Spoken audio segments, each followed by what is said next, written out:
to introduce Dr. Ritu Singh. Let me do that. And you might have noticed the way she has put her words for gender equality, which no doubt is very important for achieving energy efficiency, energy conservation, and overall sustainable development. Dr. Ritu Singh is working as DGM in ESL. She is a postgraduate in economics. She has qualified NET in 2000 and completed her postdoctoral degree in 2006. He is a doctorate and PhD holder. She started her career as a faculty of economics in ICFI.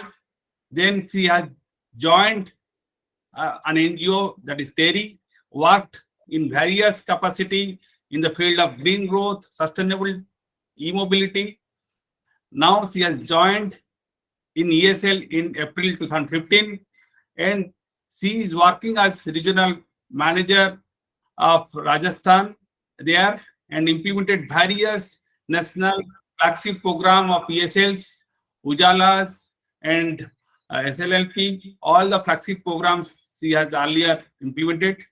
And the way she spoke today, really, now you must appreciate, unless we don't introduce and bring the better part of us, and particularly the women category, female category in this field, this growth which we aim or we want to achieve perhaps will not be possible.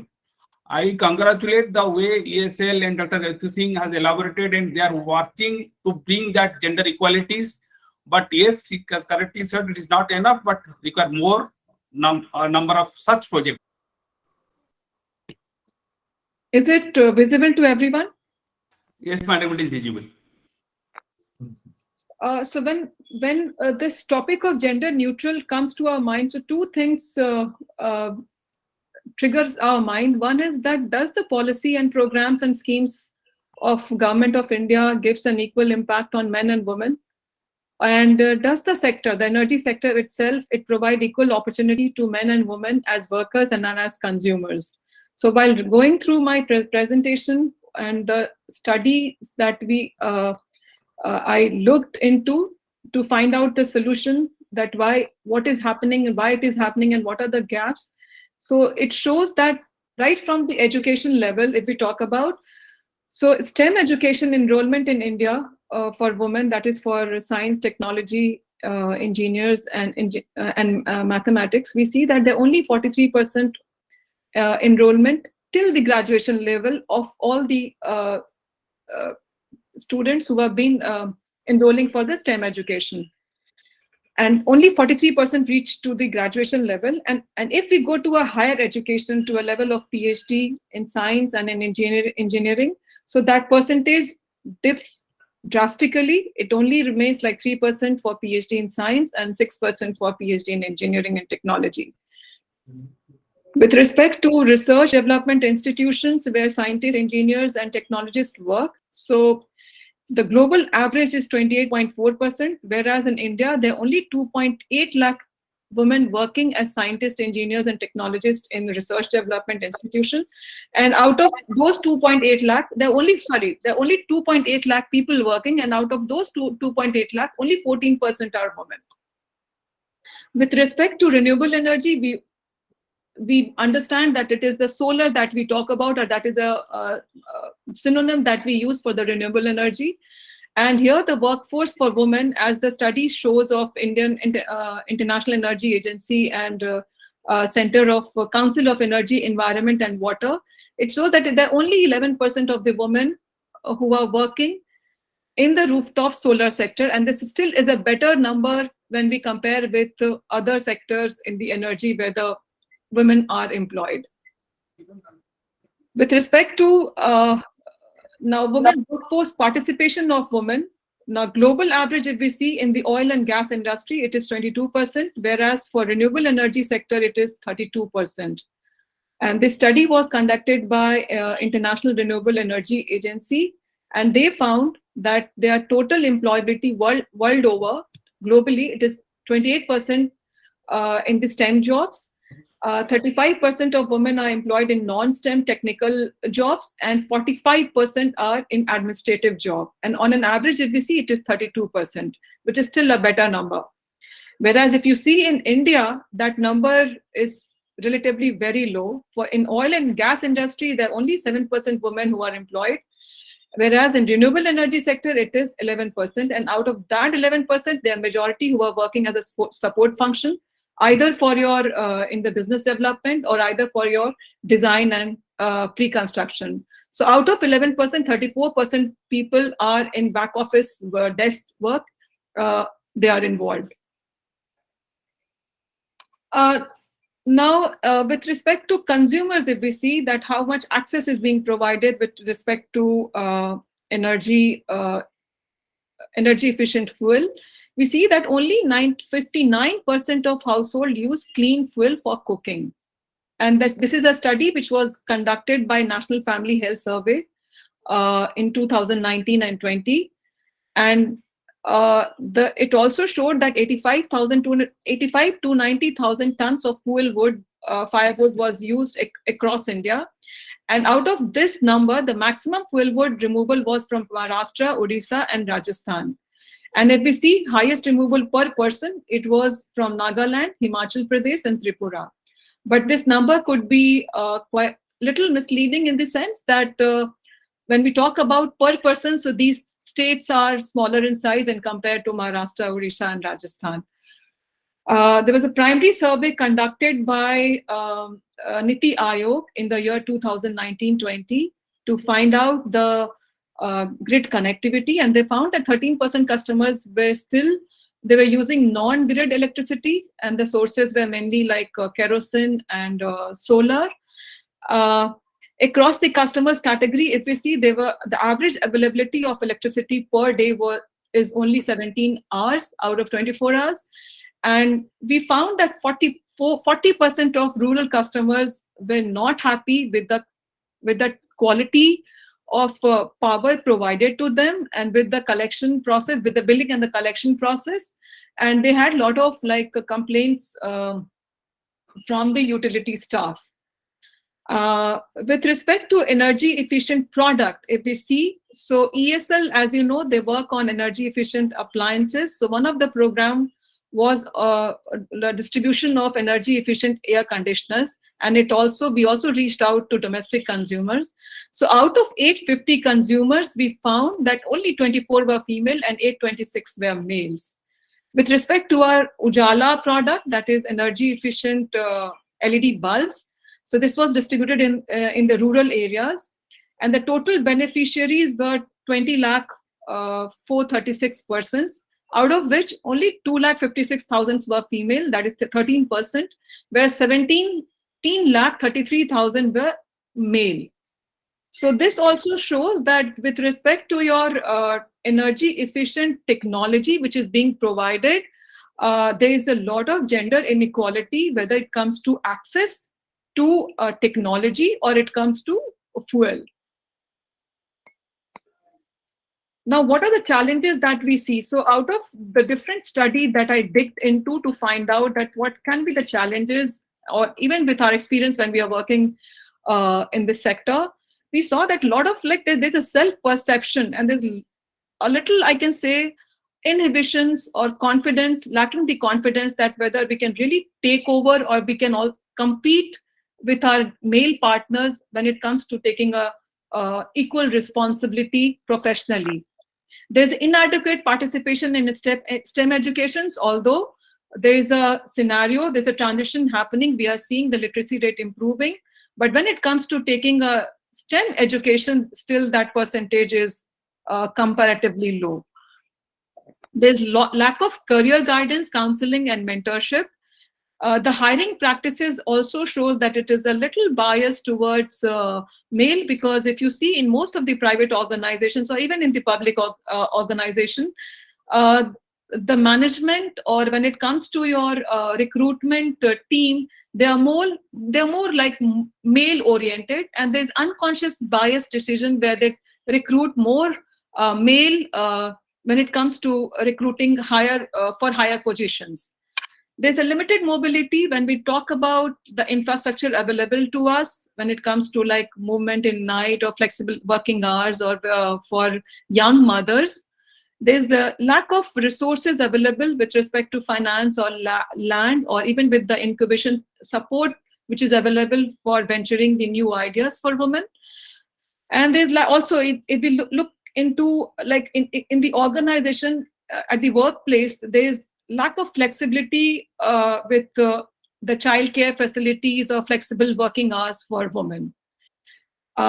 On the consumer front, as female, we see that yes, we see that the numbers are less, where we see that they are getting access to energy efficient products. This is probably the reason behind it is that there's lack of ownership of resources. There's inadequate decision making power in the family because they are not the bread owner of the family, so they do not have the active role in decision making in the family and in the community. Even if we see in the rural areas that the women are working as a panchayat members, but behind them, their husbands are more vocal, or they are being actively participating on their wives' behalf. There's lack of awareness on energy efficient products, and there's also a reason we found that there's a non-inclusion in the consultation around public service or product when the product is developed. It is more oriented or more oriented about its usage towards male friendly than it is like equal gender consideration taken for this. The reason why this is happening, so the reason we saw is the socio-cultural expectations or behavioral responsibilities or activities that a society constructs for men and women, and that determines the participation in the workforce, and it also extends limits the benefits as consumer. There is a differential impact of whatever the policies that is being designed, or the interventions on health and safety, productivity, education, that again has a unequal impact on women and girls. And there's also like women are disproportionately impacted by lack of access of resources as well as in the labor market. As a result, we see that there's an inadequate and inappropriate supply of potential skilled manpower. And there's also a loss of potential customer base, because if you see the customer base, it is more gender biased, more towards male than we see that female also equally participating. There was a survey done by International Renewable Energy in the year 2018. They did like the total survey, the participants were 1,500 from across 44 countries, and there were multiple stakeholders. And they found the 71% of the people were of the view that there is a lack of access or to training and skill development program. 62% raised their voice for integrating the gender perspective in energy access program. 56% prioritized the enhancing the access to financing for women, and 54% were of the view that there should be like mainstreaming gender in energy policies, and 38% felt that there should be more of like awareness raising program. Yeah. Yes. So as I said that, okay, this is the government, what they are doing, but with respect to ESL, how we are taking the role in creating that awareness and creating employability for energy efficient technology. So currently there are three initiatives which are ongoing. One is we are creating awareness generation on renewable energy and energy efficient technology amongst youth. And here our focus area is more towards like female students than male. We also involve in training the self-help group women on sales, marketing, and services of energy efficient BLDC fan.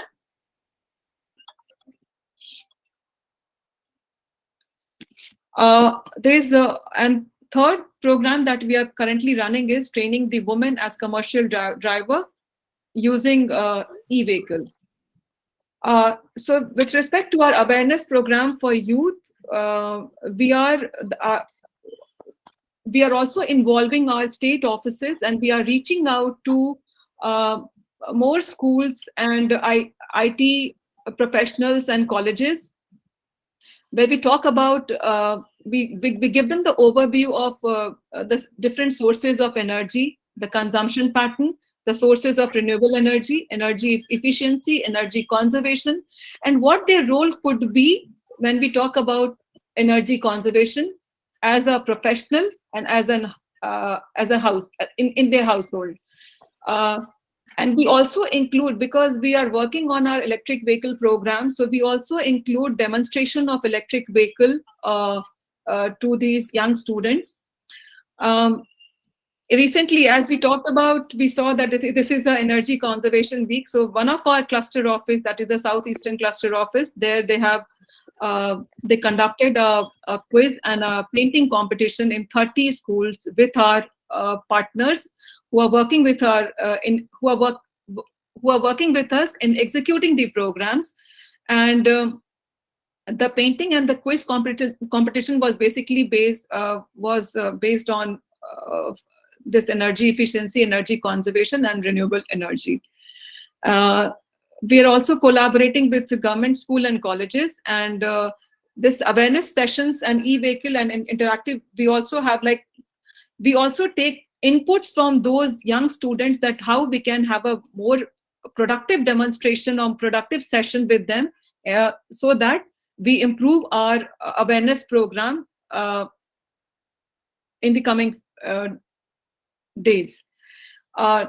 With respect to our training for self-help group women, so this we are working with the Bihar State Rural Livelihood Mission, Jivika.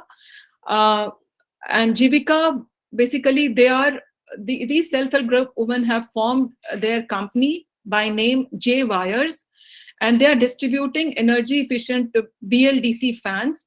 So till now they have distributed 800 fans through their Solar Mart, and we call them Solar Mart Didis. Our agenda is that we're going to train 100 Solar Mart Didis in the first phase of training, which is going to be conducted on 22nd December, which is next week. This we are going to do it in district Gaya, and 23 Didis have enrolled for this training program. So because they are distributing these fans, so now we want to give them the training for repair and maintenance. So at least the consumers who are close to their shop, they can have the repairment facility in close proximity, and at the same time, it brings their employability. As I said, that we also run our commercial, our electric vehicle program. So we are also training the commercial drivers, women drivers. And for this, we have hired a third party, which is an NGO, who is helping us in providing this driving training. So far, the women who have been enrolled in this women driving training program, there are 200 women, and they are in the age group of 18 to 35 years. And these women are trained for both four-wheel and two-wheeler electric vehicles. And they also given training, when you talk about the four-wheeler, we also give them training for IC engine and for the electric vehicle, conventional and the electric vehicle. The comprehensive training module, it includes both practical and theoretical components, including our driving skills, self-defense, first aid, workplace preparedness, financial literacy, and technology use. The third party with whom we are giving this training, we are facilitating this training program, they also help them in getting the driving license, and they also look for the employment support for these women. And this we are running this training program through their centers, which is located in Delhi and Jaipur. And out of the 200 women who have been enrolled, there are 30 women who have already been employed by the private sector and even in the government. These are the few glimpses of the training program that we have conducted and the interaction that we have done with them. So this is from my end when it comes to creating awareness about the gender equality. But a lot of things to be done. This is, I think, still we are in transition, and it needs more hands which we can work together and create this awareness and include more and more women in the gender equality. And we see a better workforce and more people, more women getting a more employment opportunity across the diversity, across the sectors, not only confining them for the desk work, but also making them actively participating in all round of whether it is a field work or it is other challenging area. Thank you very much for giving me this opportunity. Very nicely presented, madam. Many thanks to you for such elaborations. Now, you have any question that to Dr. Ritu Singh, you can put in the chat box. Definitely, she would like to answer, and we'll have a in the concluding remark and interaction session. Definitely, we'll have more interaction. But there is one question. If Dr. Ritu Singh would like to, madam, would like to take it up. Pradeep Verma has asked, "Hello, ma'am. I have started an energy auditing firm. How my firm can give contribution for equal gender?" If you would like to answer that question, ma'am. As I said, that we are working, maybe like we are also seeing that many of our professionals who are working with us in our organization, they are they want to become energy auditors as well. So maybe if you can help us in by organizing a training session for them or conducting a session for them so that they are able to take that exam, which is organized by Bureau of Energy Efficiency, and help them in uh, getting their degree. If that is possible, that comes to my mind automatically, because I'm seeing that a lot of my people who want to build up their capacity, but because of the dual responsibility as female in household and in professionally, they are not able to give much of time. But if we can provide them this kind of session where we can train them, orient them that what kind of exam is there, how they can, and it saves their and it makes them like help them in preparing for these exam. I think that will really be grateful for us. Okay, okay, ma'am. Now another questions, if you'd like to ask that, we'll take all the question. And Sonali from Team Green. Now she wants to get connected and want to know how to start the training of self-help group, because you have done something in Bihar, and how to do it, how they can suppose some NGO want to get connected for conducting that kind of training, how she can do it. Okay, no, if what I understand, if she feels that if she herself wants to be connected to the self-help group, so what we do, because we have our state offices, so through our state offices we reach out to the state government department, like Jivika, if we talk about, so we are connected for Jivika through our Bihar state government office, rural development office. And if she wants to be like associated with us, so that can also be made possible. And but I need to understand that what kind of attachment she wants, whether she wants to be connected with the self-help group directly, or she wants to route it through us. So both ways it can be done. We can help her in making her understand that how do we go, and accordingly she can also approach the government department with her program, with her scheme.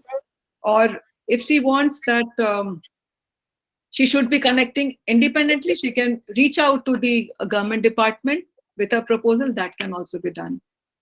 Okay, madam. So basically, she want her organization to be connected with SSG so that she can. Then she needs to go to the government department and with her proposal. And I think they are helpful because they also look for the partners who can orient their self-help group and make them employable. Okay, ma'am. Sustain their employability. If she has some such kind of a scheme, I think that will be lucrative both ways. Now, Anil साहब कुछ पूछना चाहते हैं. Anil साहब, please. Just I would like to supplement. Actually, presentation by Dr. Ritu Singh is very elaborative, very much self-explanatory. So, very many things must have been clear to all of us. And she is doing a very splendid job in ESL, actually, making people reaching to all both the genders, gender equality, and technology, reaching to the technology. All she's already doing these things. I just wanted to add in this how an organization can be equal opportunity of employer.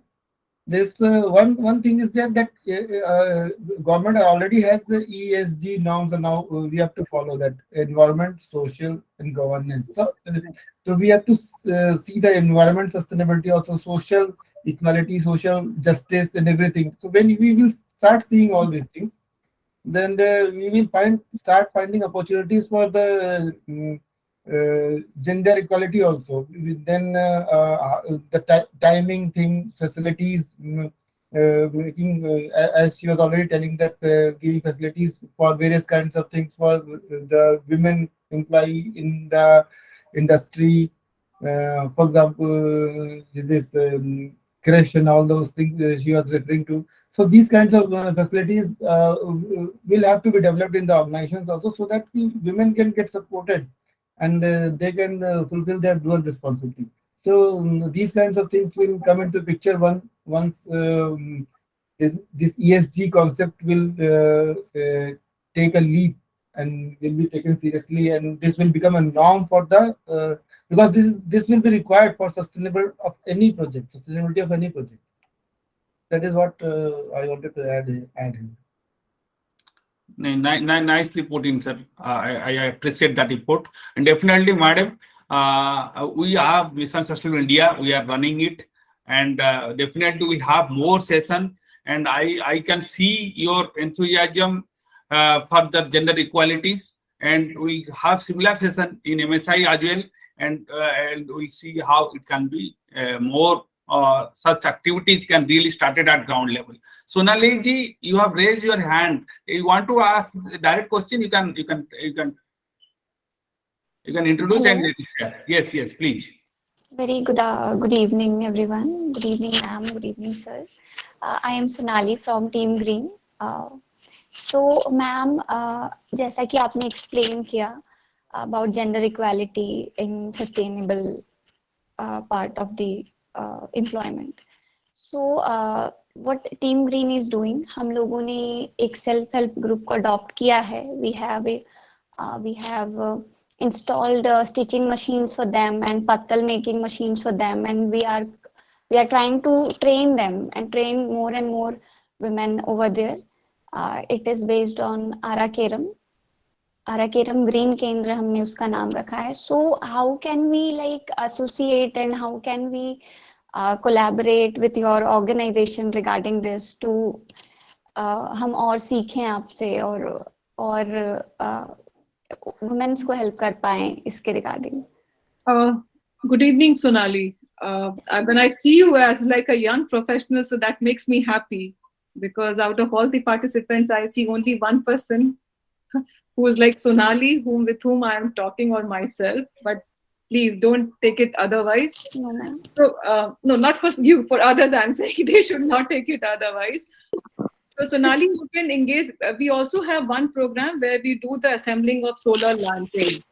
Okay. So I'll have to just check with my concerned department that whether this program is still continuing or not. We can do one thing. We can provide you the that training program, that how your women can also be trained for assembling solar lantern, and it can create an employment opportunity for them as well.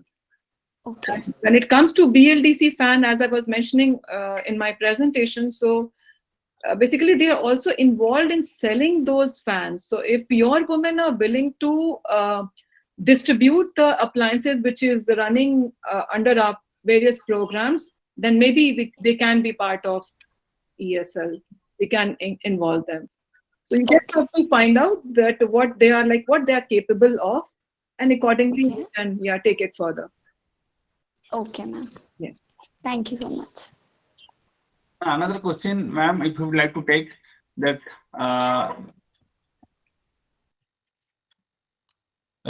particularly from Siner Techno, and they are basically a woman-owned organization in Delhi, working in the field of leasing of electric vehicles to government department.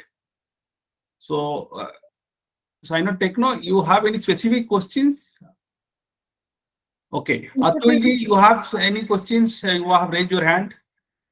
You can just simply put the question. Atul Kumar. Yes, please. Hello. Good evening. Am I हाँ तो ये audible? बोलिए question. Sir, good evening. Good evening, ma'am. Myself, Atul, working as AM technical under Chaudhary, sir. Okay. So Good I evening. just want to, yeah, ma'am. Just want to add, ma'am. Just talk about solar study Lalten, which is the scheme of Ministry of New and Renewable Energy (MNRE). Solar study lamp scheme for 70 lakh, ma'am. So this scheme is now completely done. And Okay. if any extension will become, so that will be informed to the to the ma'am on the other side. Okay. So Sonali, this response is for you on your behalf. Yeah. Ma'am, actually, that assembly, the lamps were sent in a knockdown form, and these lamps were assembled by the local women at SRLM. Right. Okay. Yeah, ma'am. Thank you very much. But adding to Atul's point, we also the voice is echoing. I'm sorry if there's a disturbance at the background. So what I was saying that there's also like program on improved cook stove. I can do one thing, Sonali. I can share all the list of program which is currently running, and maybe you can then see the feasibility and viability of your women, that how they can be involved. So Thank you maybe so you can much. share your email ID in the chat box, and I'll copy it down and I'll share it later then. Ma'am, you can share that. We'll definitely share to all the panelists, all the particular audience, if they're Right. also interested. We'll do that. Right. Okay.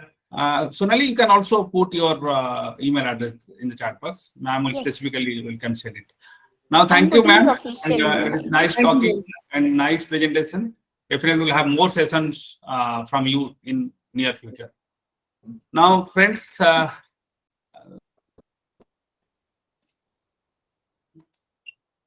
Okay, just.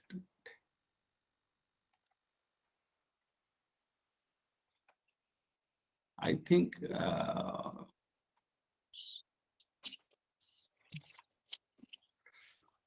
somebody's presenting. Okay. Meaning, oh, that presentation is still on, no? That, Okay, ma'am. You can take down. Yeah. Okay. So, Dhananjay Kulkarni sahab, are you there? Actually, Dhananjay is traveling, so he got delayed. Yes. So Hello. if he Good can, evening. yes, yes, sir, yes. yes. Dhananjay Kulkarni sahab is here, and he's traveling still now. And so, what I request Dhananjay ji, he's working as a consultant with American India Foundation. He is a sustainability educator, and he has done a number of good work, particularly in the field of ESD. And so ESD, it is not ESG, it is ESD is a new terms for sustainability. And I hope he will brief what is ESD and how sustainable education is important in our life. And he may not be able to share the presentations, but definitely will share his presentation subsequently. Dhananjay ji, if you can just share your experience to all our participants, it will be great. Over to you, Dhananjay ji.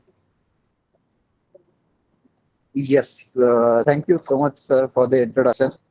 Yes. I hope I'm audible. Yes, you are quite Hello. audible. Yeah. Okay. Great. Audible. And I'm extremely Dhananjay ji, sorry you are due to audible. some emergency. I had to travel. Yeah. So yeah. So I'll just start discussing about the ESD. The full form is Education for Sustainable Development. Right. So I hope all of us present here might be knowing about the SDGs, right? Sustainable Development Goals, right?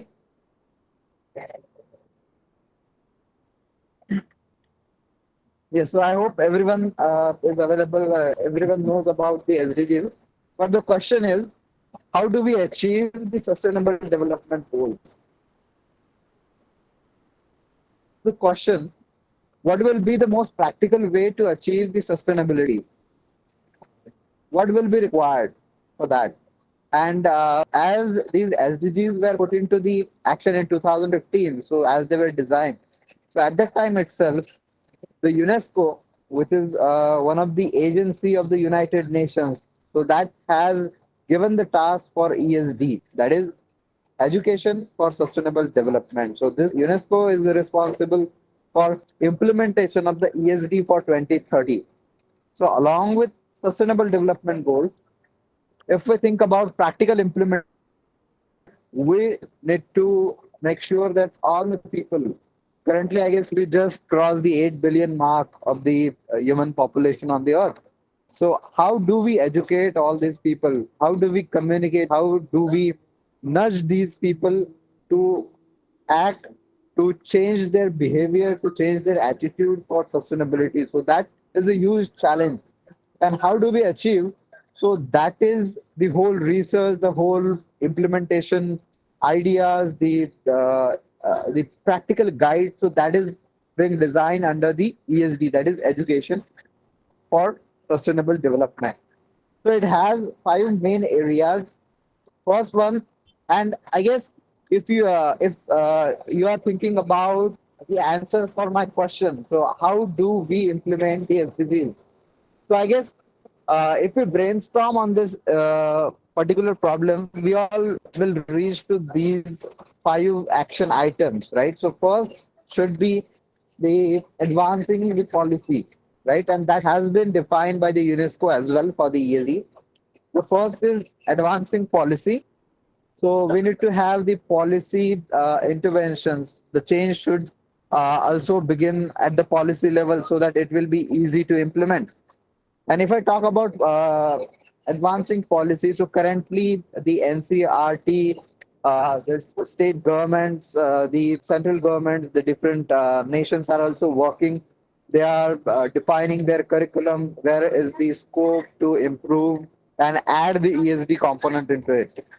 The second, that would be transforming the learning environment, because the current education system that we have, so that is not enough to educate all the people about sustainability. And it's not only about the learning, it's also about socio-emotional learning, how to create empathy into the students. So that is a challenge. So that's why transforming the learning environment, that was the second. Then third, after the infrastructure also, what will be required is building capacities of the educators. So that is the third part, to make sure that all the teachers, all the educators, informal education also, so they get the capability, they get enhanced to spread this ESD awareness into all the youth and all the people. Then fourth is empowering and mobilizing youth. As we all know, youth are the future, right? So how do we mobilize youth? How do we empower them? How do we enhance their agency? So that is the fourth part. And the fifth is accelerating local level action, because sustainability is not it is not the one solution fits all, right? So we need the localization, and in particular for the education, localization is the must. So UNESCO supports the countries to develop and expand the educational activities. So if we talk about sustainability, so what are the challenges? The local challenges also. So this may be climate change, biodiversity, disaster risk reduction. Maybe it is related to water, the urbanization, and the overall sustainable lifestyles. So how do we make sure that the youth are capable to handle the challenges that are coming in the future? So that is done with the ESD, that is Education for Sustainable Development. So in particular, it focuses on fourth SDG, that is quality education, and among that, 4.7, which is about empowering the youth, empowering the people to deal with the sustainability issues. So, as we all gathered here to discuss about sustainability, the energy challenges, right? So, how do we do it? So, we all can agree that education, when we provide the education to the youth, so it should have the following things in its entirety. First is the knowledge, skills, values, and the agencies. So whatever education, whatever awareness we are spreading, so that should enhance the knowledge, the applied part, that is skills. With that, the youth should also get the values, right? So the ethos that are also important, and then the agency. They should feel, they should have the hope and the capability to change the status quo. They should be the change agents. So that is this whole aspects, these whole things are included into the ESD with socio-emotional learning. So this is all in short about the ESDs. Unfortunately, I couldn't present the presentation, the PPT. So I'll keep this very short, and maybe if you have any questions, you can ask, and we can take it as a discussion. And it will be the applied part for all. Yeah. Thank you, Dhananjay ji. I understand Dhananjay ji was traveling and he is also sick. But thank you for your time and making it. Definitely, I'll share your PPT once you reach and to all the participants. And you can put your question in the chat box. And if in the end we can answer, Dhananjay will be there and he'll be able to answer the query. And if any queries is there, we can always answer in that. So kindly put your question in the chat box. This subject is a very new subject, ESD, and definitely in Mission Sustainable India, we are working hard for formal, informal, and all types of educations. Guru Shiksha Kendra is doing a good work, and the vision document. If you go to the vision document, a lot of clarity, more clarity has been emphasized as far as what education, how, why, and how all the 6W and 1H of education has been clearly mentioned there. Thank you, Dhananjay ji, for elaborating the ESD concept to the participants. Definitely, we'll have more meaningful and fruitful session in the coming time. Anilji, any your point? Yes, yes, yes. One quick thing from Dhananjay ji, that you have already kindled that sustainable education should be there, education for sustainable development. So, it is imperative that it is for achieving SDGs.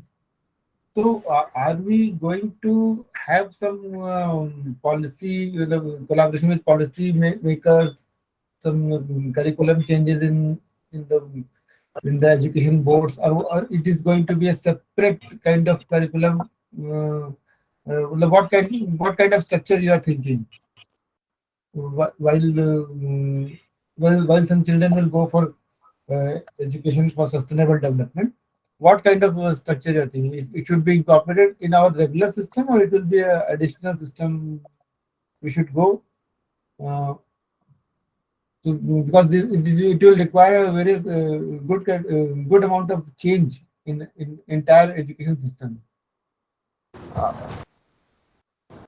Yes. Thank you so much, Anilji, for this question. Actually, so currently, the ESD concept and how to integrate the socio-emotional learning into the curriculum. So that is the new thing. And as of now, the Bharati Vidyapeeth Environmental Education that is in Pune, along with ESD Expert Net that is from Germany. So they are working with the collaborative approach, and also NCRT is also part of this work, where we are trying to design the curriculum in such a way that ESD can be incorporated into the curriculum as well. Because as of now, we all know that environmental education only is not enough, right? So sustainability also involves the social aspects, right? The economic aspect as well. So how to integrate all these P's, as Sunil sir always tells us, right? So all the P's integration should be there. So how to do it? So that is the education that we need to provide, and it will be definitely integrated into the curricula itself. Okay, okay. Yes, so that will be required, right? Thank you very much. Yes, yes, and NEP 2020. Yes, so it is in India. We have the NEP 2020. So hopefully, with NEP and all these new transformations that are happening. So we would be able to achieve the SDGs and empower more and more youth for Hmm. the change. I presume, Vibhuji, that MSI should take up with Dhananjay ji very actively, because this is Yes, yes. a Now we this have a is different viewpoint, and we have discussed a lot. Definitely, we'll keep on discussing. We correct. feel that in the vision document which we have jointly prepared, we feel that structural changes are required, equal budget to all the 5 Ps, so that Right. SDG goal will be achieved. And Mission Sustainable India, if you go to the document, it captures all. It is not a only single Yes, yes. eye approach. It is captures all the concept of sustainable development. Definitely, we agree to the broader concept of SDG, but we feel that there are a lot of things has to be done before that could take a shape. Thank you, Dhananjay sir, and for your Dhananjay ji, we will be taking your help in that various kinds of capacity building in our various programs, which involves uh, all kinds of people in the remotest place also, because the education at all the levels will be required. Na? correct. So that is good. Sir. Okay, thank you very much. Thank you. Thank you. Now, coming to the, I'm sorry, Mr. Arvind Rastogi Saab could not be available today. So, what will go? We'll go to the next session. Siona, you are there for us, Siona Vikram? Yes. Siona Vikram. Hello. Yes, yes, you are there. Yes, you are there. Yes. Now, the next session, the showstopper, and that is Siona Vikram. She is the youngest founder, CEO of his own company, and basically she is the founder of Little White. She is a 11-year-old award-winning podcaster, and she has been working with thousands of children to raise awareness about life-threatening chemicals in plastic toys. Her club could have collected has already collected 1.5 metric ton of plastic and got it recycled. She has interviewed a number of environmentalists, number of sustainable professionals, and she is also one of the brand ambassador of Mission Sustainable India. We from all of MSI team wish all success to her future bright career, and I hope she will talk on how, on children perspective, how they are the root for sustainable development of the nations. Over to you, Siona. Please go ahead. Hi, Sunil ji. Hi, everybody. Thank you so much for this opportunity. I really appreciate it. So, I can see all of you are working towards sustainability here, and so I'm pretty eager to share what I'm doing towards the sustainability of our country. So, let me just share my screen, and I shall tell you what we at Little Wise are doing.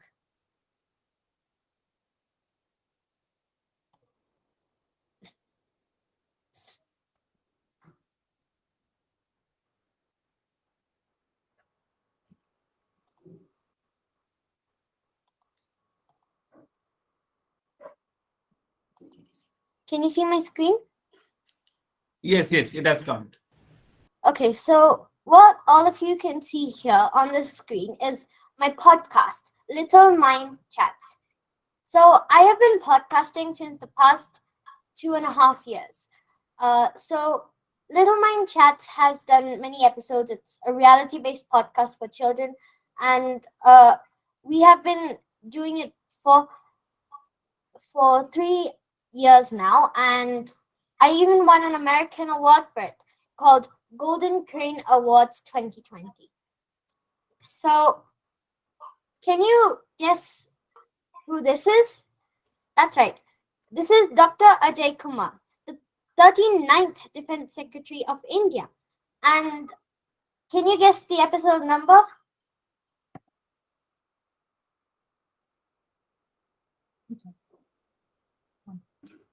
It's episode 120.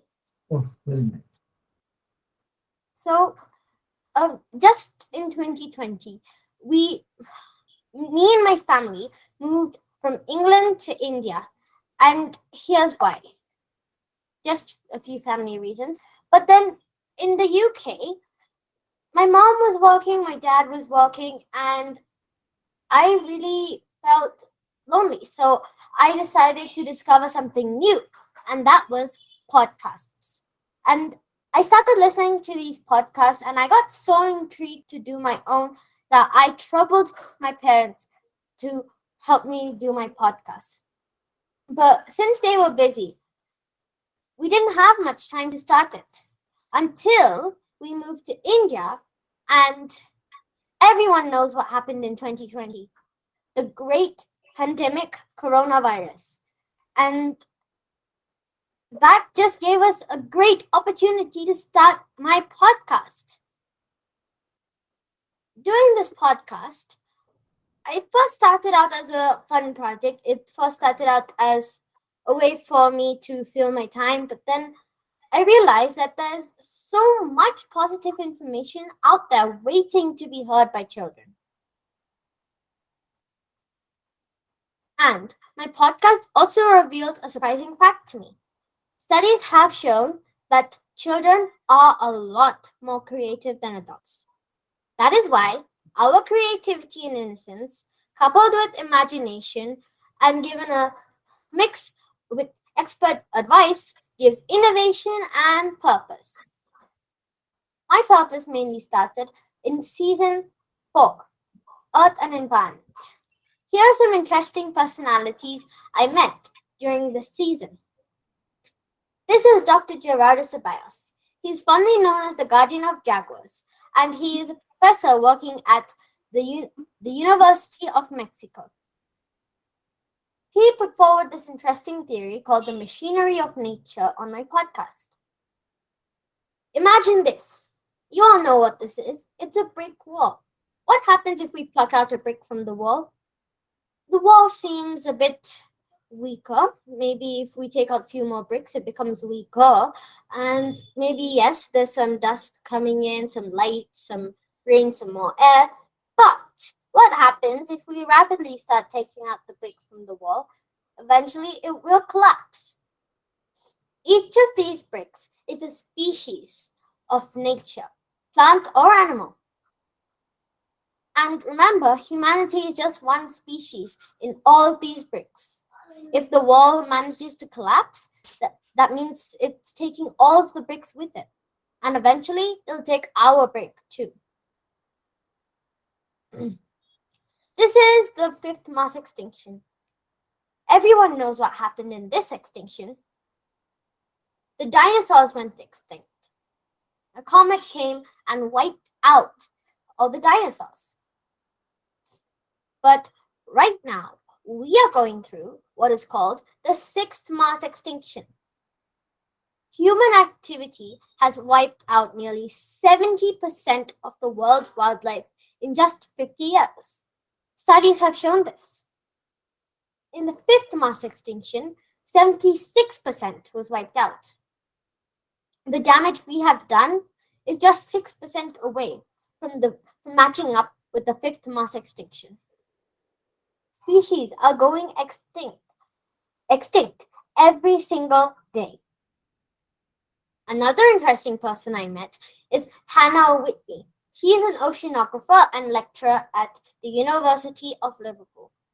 She spoke of many topics, eutrophication, and how all the chemicals that we wash down our sinks, like caffeine, soaps, and a lot other things, enter the oceans, and they cause algal blooms and eutrophications.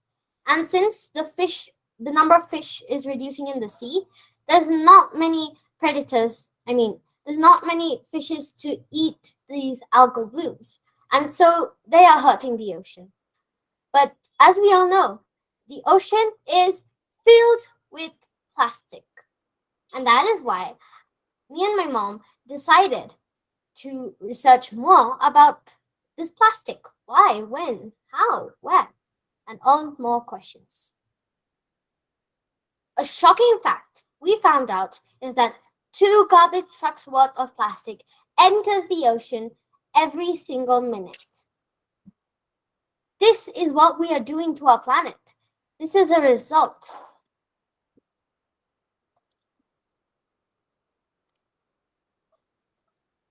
Should we feel proud about this? Should we let this be for future generations to witness and crumble down at its agony? I don't think so. But how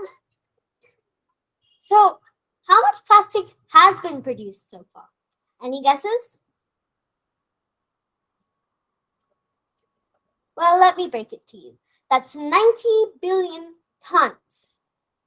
That's a lot of plastic.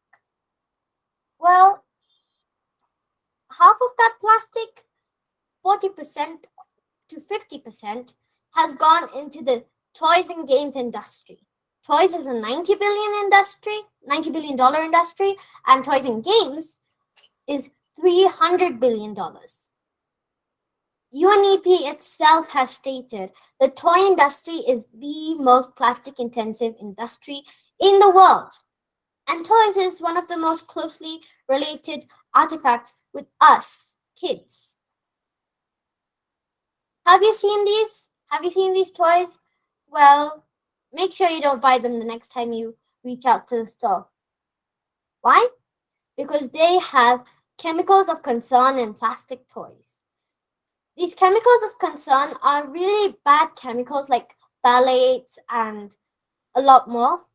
And they really affect children, especially infants, because they are free radicals and they're always released into the air, and we are always breathing them in, even though it's not just that the child is touching the toy, they are getting affected. Even if you put the toy at the other end of the house, the free radicals are constantly getting emitted from the toy. That means it mixes with the air, and the child is constantly breathing in that air. And so the chemicals enter the child that way.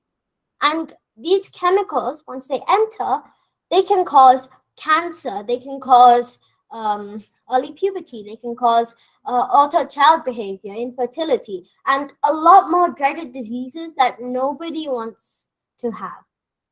And while reading this article, we discovered this scientist, Peter Famke. He's one of the people who wrote the article, so we decided we could have him on our podcast. So once we had him on our podcast, he spoke a lot about how about how UN kind of has a problem with China making and manufacturing these toys, because you can't really tell what is going into the toy in China. Especially now they have come up with ways, Chinese have come up with ways to mix in the chemicals so cleverly that the normal type of tests for chemicals aren't able to reveal what's hidden within. And that is bad. I mean, really, really bad. Me and my mom researched more into this topic.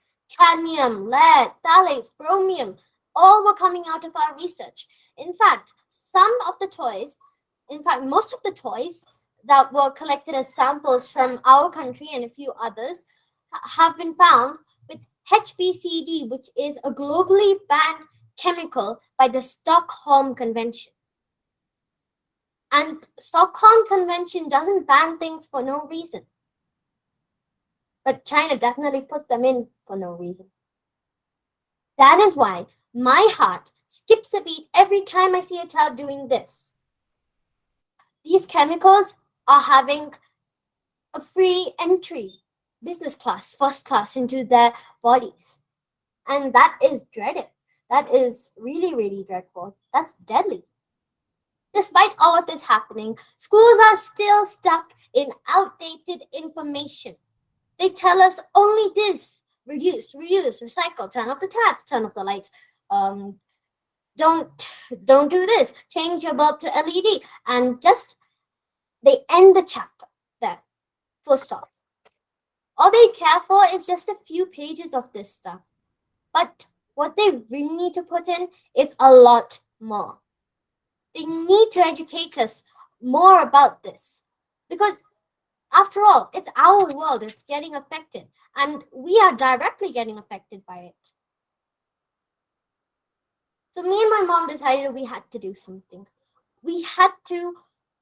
So we found out that raising a petition could be a good way. So we raised a petition. But then we haven't got that many signatures.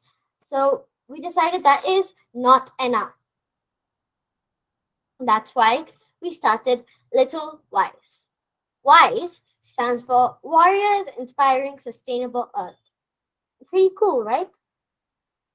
So this is the module of our club. So first, a parent goes to a toy store, and with the child sees a great sparkling toy which they really, really want, and the parents give a buckload of money to the toy shop. The child gets that toy. They play with the toy for a while, but eventually they get bored with the toy and they throw it all into one big heap in the house. And then after 10 years, studies have shown this, that once a toy enters the house, it stays for a minimum of 10 years. The parents finally get fed up, and then they throw it in the normal dry waste, not knowing what to do with the toys. And that's where the danger starts. The dry waste either goes to the landfills or the oceans. So instead of this happening, instead of the throwing in the garbage and the landfill and the ocean and blah, blah, blah, we are going to give this heap of toys to Siona's Little Wise Club. And then we have collaborated with government-approved recyclers who will recycle this material and put it to good use in other industries who really need this plastic. And then we all have a happy Mother Earth. Sounds simple, right? It is. So this is the impact we've had so far. We've collected 1.5 tons of plastic. We have 1,000 plus eco warriors and 6 plus schools with us. To make it all the more fun, we gamified sustainability. Every kilo that an eco warrior brings into our club gets them 100 points. And then that puts them on the eco pointing chart. And as you can see, we have different levels. And then within those levels, we have sub-levels. And the last sub-level of every level, that's when you get a coupon for sustainable shopping on Brown Living, Rescript, and Shimmy Toys. So we conduct collection drives on the last Saturday of every month, or whatever date our collection centers feel okay with. So first an eco warrior comes in with their plastic, and then the plastic is weighed. And then the eco warrior scans the QR code on our eco warrior poster, and then that leads them to our website where they take the pledge. And then they sign up to make a difference, which gets them 50 eco points in turn. I believe that my club is addressing these 8 UN SDGs. But what do you think is the perfect place to run this club?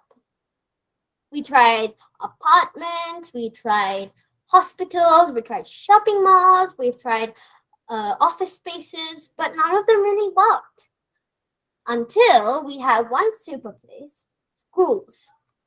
Yes, these are the schools we have partnered with so far. And we are looking to partner with more. This is what one of the principals has to say about our club.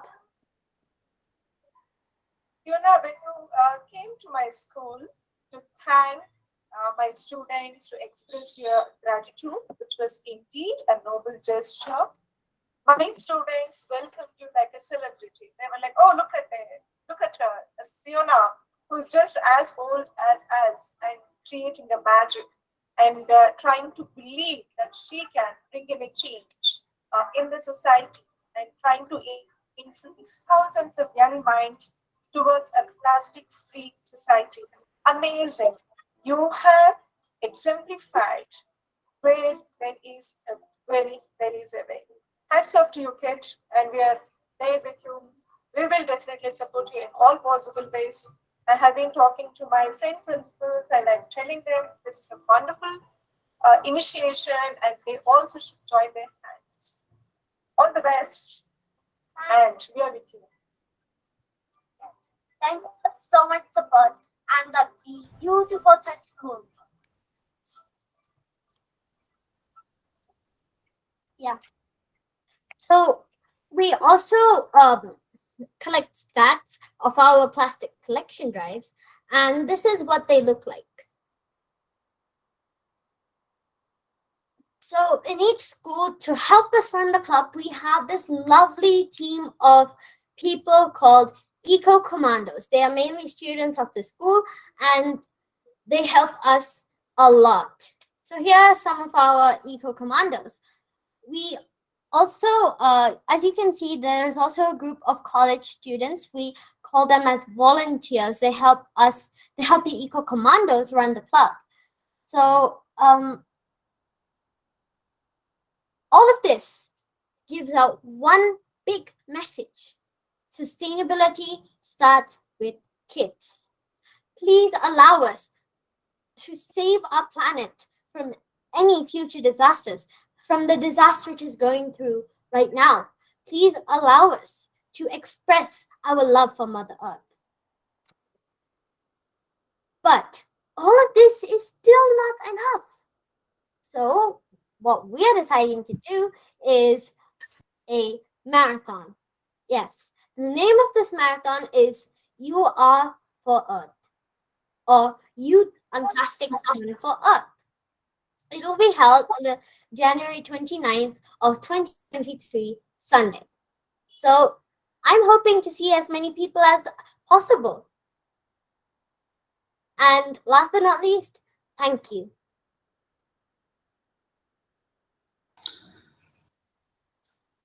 Siona, wonderful. A big clap from all of us. Thank you. Really nice, really wonderful. And you are a true brand ambassador of Mission Sustainable India. The way you spoke, the way you presented, the concept is so good.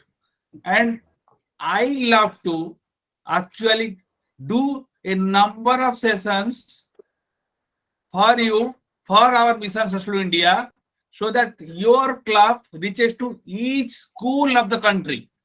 And I'm quite thankful to see Sunil Sood for introducing you in IMP. And definitely you have been already introduced in Mission Sustainable India. And I'm sure, being the youngest CEO of your company, you have shown the world to the children of the nations. I hope all the parents, particularly who are watching this show, will have a special session for all of your children so that they can learn from Siona and how the children can really look into the issue. They can be true champion of Mission Sustainable India. They can make our nation a different nations. If we are having such child like Siona, definitely India is going to be a most blessed nation. My heartfelt thanks to Siona and her mother, and particularly our national convener, Sri Sunil Sood. Thank you. Any queries? I hope a lot of people will have a lot of queries. You can ask her, put your question, chat box. Definitely, it is not the end. We'll have similar, more number of sessions with Sionas. Sonali, yes, a young girl to the youngest girl. Usually it seems Fiona's mother is also in the screen. Please welcome her. So Okay, yes. giving her this opportunity. Sunil ji has been mentoring her from ever since we came in touch, and he has been a very big boosting. Madam, your face is not visible. Yes, you can. Yes. Yes, You want to say something, please? This Yeah. is the second volume of the MSI document. Yeah, the MSI vision document, and I'm on the back of it. Oh, so nice. So he has been showing his support in many ways, not just this. He has shown it in so many different ways. He has helped us with our club. He has met us personally, and he even autographed these books.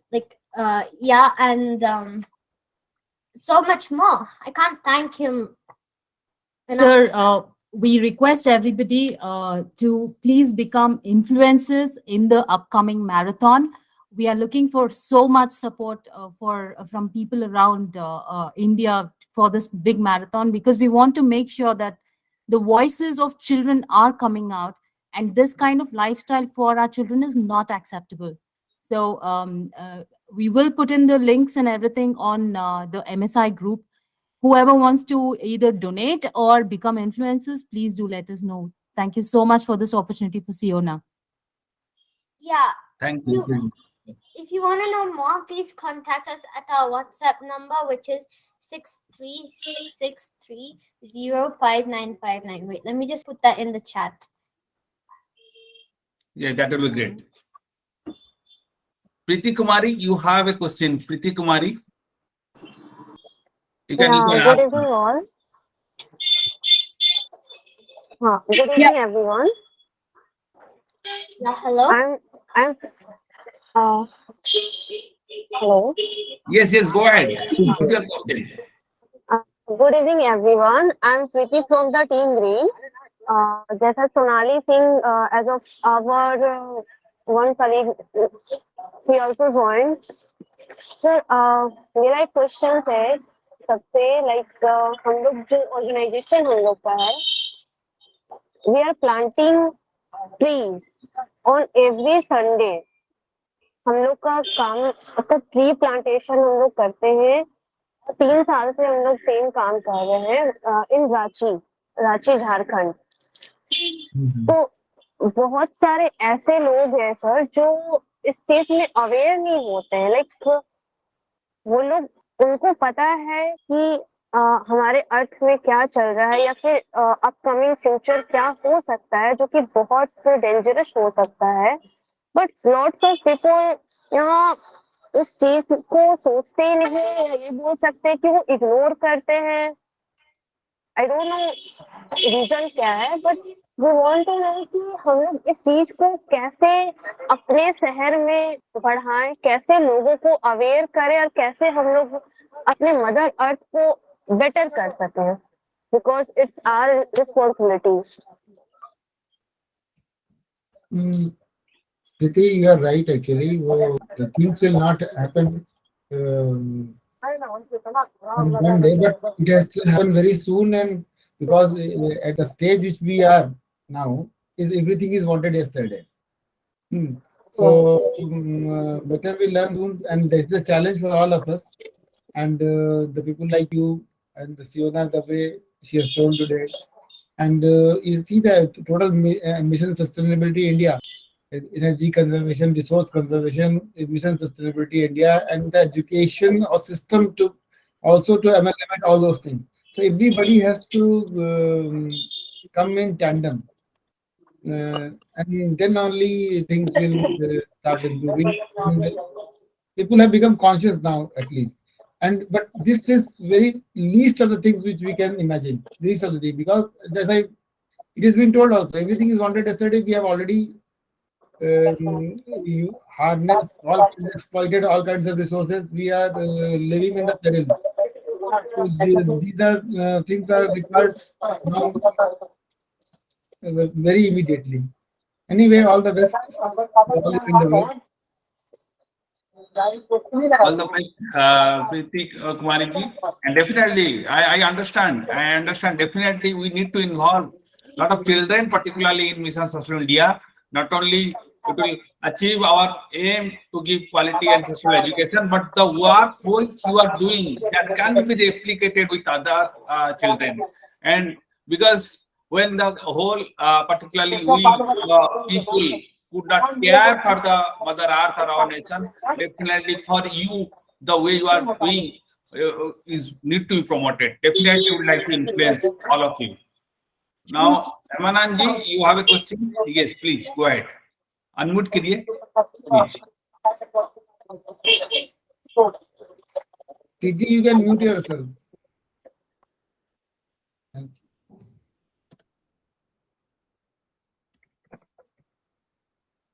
you. Himananji, you are not audible.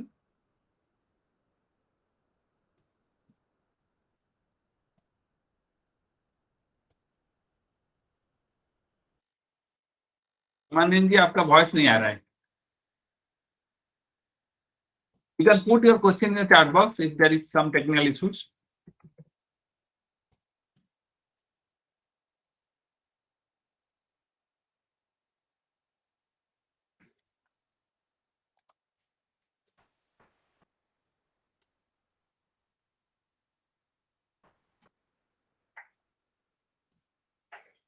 अमानंद जी, आप type out कर सकते हैं question को. Okay, because we are not able to hear you. ठीक है. And now thank you Siona for your wonderful sessions. Now Anil sahab, your concluding remarks. I request Anil ji, our president INP, to have his concluding remarks and interactions and future way forward. And I hope Anil ji will be able to. Thank you, Vijay. I have been already chipping in between. So because the session has been so interesting, and first I want to wish everyone best wishes for this energy conservation week. And we should not be only weak, we should be always striving for energy conservation, energy efficiency, resource conservation, resource efficiency, and waste reduction, all those things. Everything is combined for sustainability. And I really want to congratulate IMP for having this kind of wonderful session, and we have been talking about this energy efficiency, resource conservation, everything. But sustainability is very much important. Just once we do anything in excellence also, if we cannot sustain it, then it is of no use. It is futile. So that is what is very much required, and that is what it has been presented also today. And I'm very much elated to see the education for sustainable development, and that is very much good, because for young children, if they are learning how to become sustainable, then it is really going to help society, nation, and it will be good for energy security of the nation also, and the resource security for the entire world. And Dr. Ritu has told how in ESL they are going for the gender outreach for all kinds of technology, because you see that that when any technology, if it will not touch in certain section of the society, then it will lose the sustainability. You see this in all the sustainable goals. This gender is one of the important factors. If that factor is not touched, the sustainability of all kinds of effort will get lost. And energy efficiency, resource conservation is not any that alien to that. It will be there. And Siona, as you have already, everybody has already seen, she has been shown everyone the path how we can proceed. And this once we proceed in any direction, this can then it should be replicable. And now what now is telling that it should become a campaign for all India. Not only children, even the grown-up people should now think of having some certain kind of campaign. It's plastic campaign. There may be the lead, nickel, cadmium campaign also, because the batteries which we are now rampantly using, because UPS is there, our electric vehicles are increasing. The batteries, the population of batteries is also increasing. The waste beyond the batteries, nickel, cadmium batteries, and everything, lead. This will also require a lot of recycling and reuse. So that kind of this kinds of recycling industry, reprocessing industry is also very much required. There should be the structured system for all those things. So we have to start looking for thinking in these lines of using, harnessing these so-called waste. So, so for sustainability, this all equal participation is required. Otherwise, let's say if any project is also there, some power plant project, energy efficient power plant, let's say solar power plant project is somebody is going to install. Only thinking that solar power plant is self-sustainable and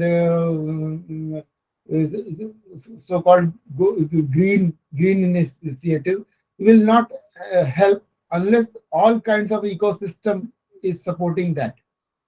So all equal participation should be there. Even financial stability for that plant, whether the power which is producing, which is being sold or not, that is also to be seen. So various kinds of aspects come into the picture. So we have touched today the so few important aspects of sustainability while we are thinking of energy conservation and resource conservation all the time. So this has been a very wonderful session, and I really want to congratulate IMP and thank Mission Sustainability India also to rope in Devana here. And thank you, Kulkarni ji, and Dr. Ritu Singh has also shown how the things can be done for the gender equality and the gender outreach of these energy efficient technologies. Thank you, Vivuji, for the nice session, and best wishes to everyone for achieving energy conservation goal, energy efficiency goals every day. Thank you very much. Thank you. Thank you all.